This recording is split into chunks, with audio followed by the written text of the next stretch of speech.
নিত্যযাত্রীরা ইতিমধ্যেই জেনে গিয়েছেন বাংলার প্রথম এসি লোকাল ট্রেনের যাত্রা শুরু হতে চলেছে শিয়ালদা থেকে কৃষ্ণনগরের মধ্যে। এই নিয়ে রেলযাত্রীদের মধ্যে নানা রকম কৌতূহল শুরু হয়েছে।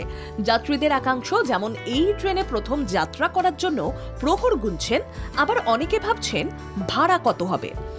রেল কর্তৃপক্ষ এখনো সরকারিভাবে ভাড়ার তালিকা ঘোষণা করেনি। তবে রানাঘাটের বিজেপি সাংসদ জগন্নাথ সরকার তার সোশ্যাল মিডিয়ায় একটি ভাড়ার চার্ট তুলে ধরেছেন। সেই অনুযায়ী শিয়ালদা থেকে কৃষ্ণনগর প্রতিদিন যাতায়াতের ভাড়া 280 টাকা, অর্থাৎ একবারের জন্য ভাড়া পড়বে 140 টাকা। মান্থলি টিকিট হচ্ছে 2815 টাকা। ট্রেনে উঠলেই কমপক্ষে 50 টাকা ভাড়া দিতে হবে, এমনটাই রেল সূত্রে খবর। ট্রেনটি কত বগির হবে? মেট্রোর মতো অটোমেটিক দরজা খোলা বন্ধ হবে কিনা, এমন অনেক প্রশ্ন যাত্রীদের মধ্যে রয়েছে। এই এসি কোচ আসছে কোথা থেকে?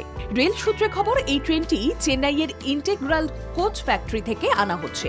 পরীক্ষামূলকভাবে প্রথমে একটি এসি রেক চলবে শিয়ালদা কৃষ্ণনগরের মধ্যে।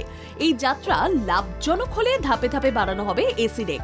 দোল উৎসব মিটে গিয়েছে, তাপমাত্রার পারদ চড়তে শুরু করেছে।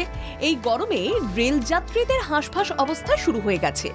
এই গরমে স্বস্তির আশ্বাস আনতে চলেছে এই এসি লোকাল ট্রেন।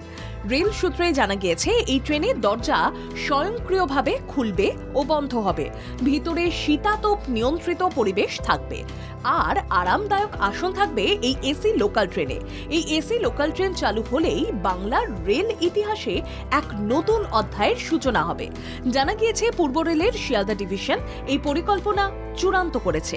সূত্রের খবর, এই পরিষেবা শীঘ্রই পরীক্ষামূলকভাবে শুরু হতে চলেছে।